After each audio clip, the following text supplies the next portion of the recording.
This is the extent of Awami League situation in Bangladesh. একটা remote ভিলেজে একজন লোক এই সাহস নাই সাধারণ একজন লোক বলার যে আমি আওয়ামী লীগ করি বা আওয়ামী লীগ আমি করতাম। সবাই তো আর বাংলাদেশ থেকে আউট হয় নাই। Millions of Awami Leagues members spread all over Bangladesh. তো তাদের কি situation, where the future stand.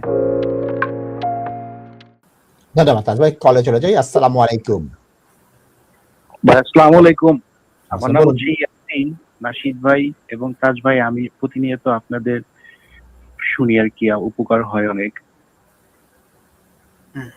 বলুন, প্রশ্নটা বলুন। সরাসরি একটি প্রশ্নে চলে যাই। আমার ব্যাপারটা হচ্ছে 2024 ডিসেম্বরের পরে আমি ইউকে তে আসি, অ্যাসাইলাম করি জানুয়ারি মাসে।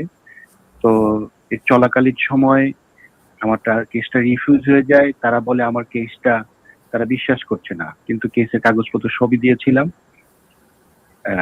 এখন আমার কেসটা হচ্ছে, আপনি জানেন হয়তো বা, দুর্ভাগ্যবশত আজকে হচ্ছে সেই কেসটা হচ্ছে আপনার ইন্টারন্যাশনাল ট্রাইব্যুনালে রায় হয়েছে 8 জন পুলিশ অফিসারের। তো আমি কি এটা একটা পরামর্শ যাতে যে কিভাবে আমি তাহলে এটা সাপোর্টিং এভিডেন্স আপনার কেসের। আচ্ছা, প্রথমে শুনি ভাই, আপনি কি গ্রাউন্ডে অ্যাসাইলুম করছেন? আপনি কি আওয়ামী লীগের অ্যাসাইলুম করছেন না বিএনপির? আওয়ামী লীগের অ্যাসাইলাম করেছি আমি। ওকে, এবং হোম অফিস এক্স্যাক্টলি কবে রিফিউজ করছে কেসটা? কেসটা অক্টোবরে রিফিউজ করছে। অক্টোবর মাসে করেছে, অক্টোবরে রিফিউজ করেছে। আওয়ামী লীগের সাপোর্টার ধরছে, কাগজপত্র অনেক দিয়েছে, ছবি টবি অনেক এভিডেন্স দিয়েছি, আমি অ্যাক্টিভ আওয়ামী লীগের কর্মী ছিলাম। কি জিনিস ওরা বিশ্বাস করতেছে না আপনি আমাকে বলেন। ওরা 3টা রিজন বলতে পারে। আপনার কি গ্রাউন্ডটা বলছে? 3টা ওরা রিজন বলছে যে ওরা আমাকে আওয়ামী লীগ হিসেবে সাপোর্ট করছে, কিন্তু রিজেক্ট করতেছে যে তুমি যে মামলার কথাটা বলছো এটা আমরা মনে করতেছি এটা তোমার নাম না। আর দ্বিতীয় আরেকটা বলছে যে তুমি বলতেছো এনসিপি তোমার ক্ষতি করতে পারে, কিন্তু এনসিপি নতুন পার্টি। আমি বললাম নতুন পার্টি কি হলে কি হবে, ওর ওইখানে তো বৈষম্যটা তো এখনো রয়ে গেছে, বৈষম্যটা তো মুক্তি হয়নি। যে আওয়ামী লীগ বললেই মারতেছে, তো ওইভাবে বলছিলাম আর কি। তো এটা ওরা একটা কি বলছে। আরেকটা বলছিলাম যে জামাত আর বিএনপি এরা অ্যাডমিনিস্ট্রেশন দখল করে নিছে। তো আনফরচুনেটলি এটা ওরা আমার অ্যাসাইলাম ক্লেমটা রিফিউজ করার পরে মাহফুজ আলম এটা একটা স্টেটমেন্ট দিছে যে অ্যাডমিনিস্ট্রেশনটা বিএনপি এবং জামাত কন্ট্রোল করে নিছে। তো ওই ডকুমেন্টটা আমার একটা আছে, কিন্তু বাকিগুলা কিভাবে কি করব বুঝতে পারি না। লিগ্যালিটি আছে তো, মানসিক ভাবে খুব স্ট্রেসেই থাকি আর কি। আমরা তো কোনো ক্ষতি করি শুনেন, আপনার তো কোনো আপিলের কোনো ডেট এখনো পড়ে নাই না। অলরাইট, ওকে, আপনি ওয়েট করেন।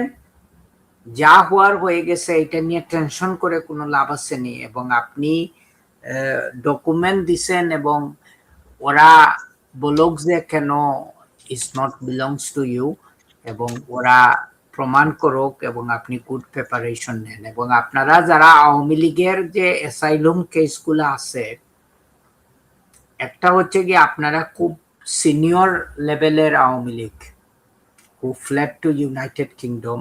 আপনাদেরকে এক রিজন রিসেন্টলি ওরা বলতেছে যে আওয়ামী লীগ হিসাবে আপনারা বিভিন্ন ক্রিমিনাল অ্যাক্টিভিটিসে ইনভলভ ছিলেন এবং you are wanted by the Bangladeshi authority. যার কারণে যে রেফিউজি কনভেনশন যেটা অ্যাসাইলুমের, ওরা বলতেছে আপনারা এক্সক্লুশন ক্লোজে পড়েন, উইচ মিন যে আপনারা ক্রিমিনালস এবং আপনাদেরকে কোনো প্রোটেকশন দেওয়া যাবে না।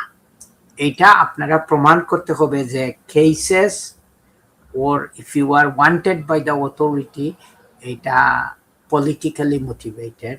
আরো ক্যাটাগরির হচ্ছে গিয়ে আপনারা যারা ক্লেম করতেছেন ইন দ্য ফার্স্ট প্লেস, তারা বিশ্বাস করতেছে না যে আপনার কাগজপত্র, আপনি রিয়েল প্রবলেম আছে, এগুলা বিশ্বাস করতেছে না। আরেকটা হচ্ছে ওরা বলতেছে আমরা মেনে নিলাম তুমি আওয়ামী লীগ করতে, কিন্তু তোমার প্রোফাইলটা লো ছিল, যার কারণে we think you can return to Bangladesh safely, there will be a problems.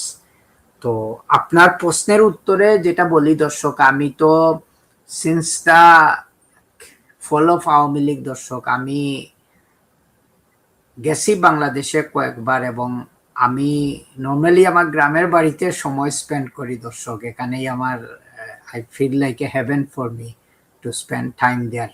সব কিছুর কোলাহল থেকে একটা মুক্তি নিয়ে আর কি, বুঝছেন, একটা নীরব পরিবেশে। যেটা আমি দেখছি দর্শক, একটা গ্রামে, একটা রিমোট ভিলেজে একজন লোক এই সাহস নাই, সাধারণ একজন লোক বলার যে আমি আওয়ামী লীগ করি বা আওয়ামী লীগ আমি করতাম। This is the extent of Awami League situation in Bangladesh. So কিভাবে হোম অফিস বলে যে তুমি সেফলি রিটার্ন করতে পারবে? টেক ফর এক্সাম্পল, এই যে 12th of ফেব্রুয়ারিতে যেটা ইলেকশন হবে, এটা মনে করেন আপনাদের আওয়ামী লীগের কোনো পার্টিসিপেশন নাই।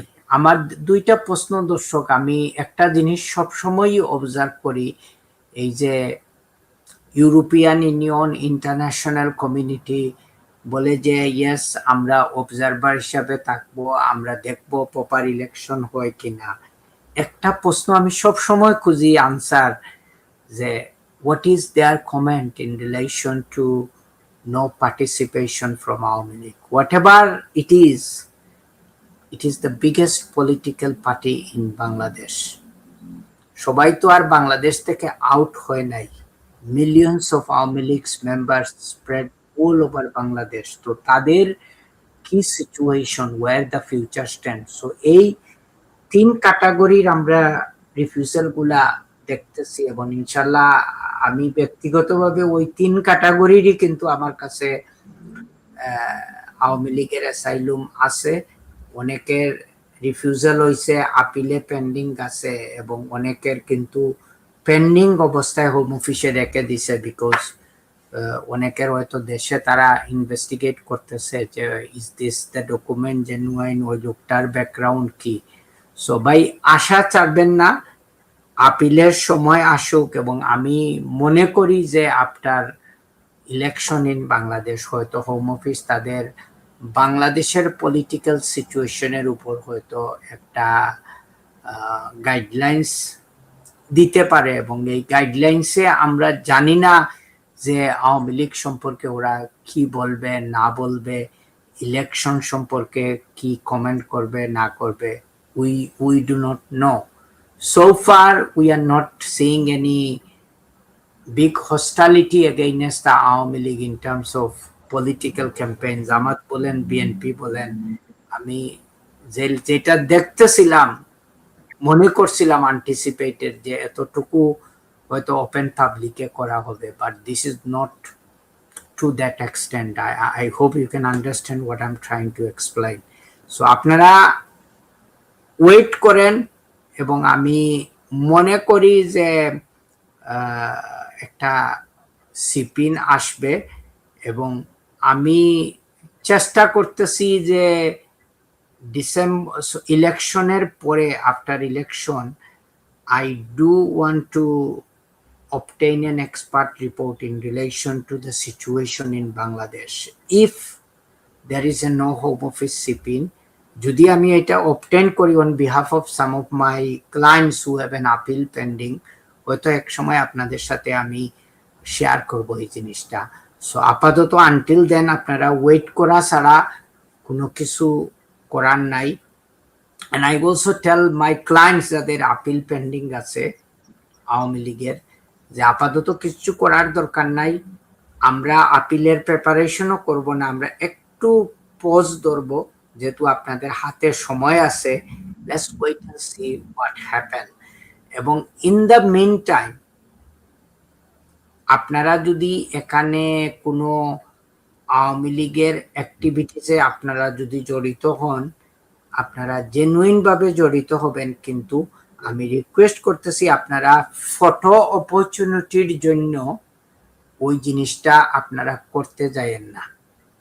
এবং I have seen some of the Awami League supporting letters from, যেটা আমি একটু সময় নিচ্ছি নাশিদ ভাই, যে আপনাদের যারা লিডার আছেন ইউনাইটেড কিংডমে কিছু কিছু লেটার আমি দেখছি, আসলে ওইগুলা উনাদের কিন্তু লেটার না। আমি জানি যে উনাদের ক্যাপাবিলিটি কি, উনারা কিভাবে লেটার লিখতে পারেন, এবং I have already spoken to some of this leaders and আমি বলছি যে ভাই এটা আপনাদের পার্টির জন্য ভালো নয়, আমাদের ক্লায়েন্টের জন্য ভালো নয়, এবং লং রানে এটা একটা সিচুয়েশন খারাপ করে দিবে in the eyes of the home office and the court as well. So জিনিসটা আপনারা কন্ট্রোলে রাখবেন। আপনাদের পার্টি মিটিং টিটিং এ আপনারা এই জিনিসটাই বলবেন যে আপনারা রেস্ট্রিকশন দিয়ে দিবেন যে কোনো কেউ যেন এইগুলা না করতে পারে, আপনাদের সাপোর্টিং লেটার বানাইয়া কোর্টে হোম অফিসে প্রডিউস করতে না পারে, এবং যেটা নিয়ে হোম অফিস এক সময় বলবে এখানে স্পেলিং মিস্টেক, লেটার হেডে স্পেলিং মিস্টেক, আমরা এই লেটারটা অ্যাকসেপ্ট করতেছি না। সেম গোজ টু দর্শক, যখন আমি বিএনপি জামাতের কেসগুলা করতাম before fall of the Awami League, আমি কিন্তু সেম জিনিসগুলা উনাদেরও বলতাম যে ভাই আপনারা প্লিজ এই জিনিসগুলা করিয়েন। Like one of the concern was like for example, আমরা যখন বিএনপির কেসগুলা করতাম অনেক সময় জাজেরা আমাদেরকে প্রশ্ন করে বসতো যে লোক আমরা তো এই লেটারগুলা দেখি মিস্টার শাহ, গত সপ্তাহে একটা কেসে আমি দেখলাম লেটার ওই সেম পারসন লেখছেন,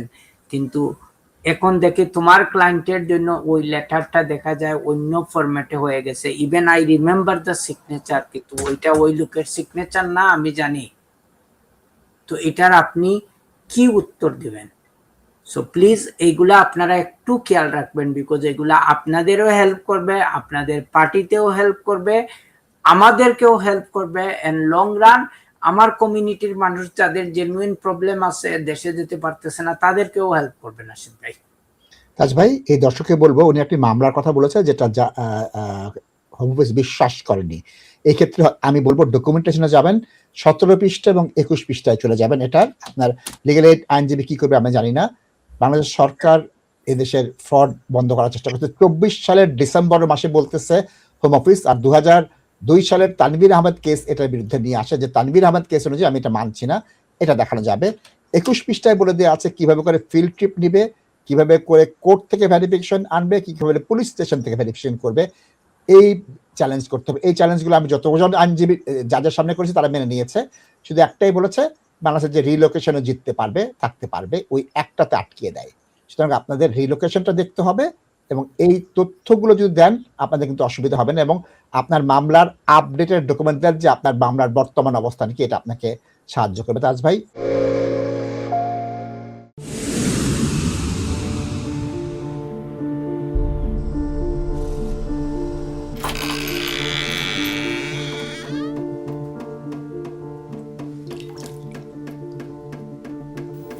ইংল্যান্ডে আমরা চাইলেও অনেক কিছু করতে পারি না, অনেক ঝামেলা। হায় রে হায়, লন্ডনের এই জীবনে ঝামেলার কোনো শেষ নাই। আমি লাল, আমার ইমিগ্রেশন, ঘর, ব্যবসা সবকিছুর ঝামেলার সমাধানে সবসময় পাশে আছে তাজ solicitor. Taj Solicitors. Believe in service.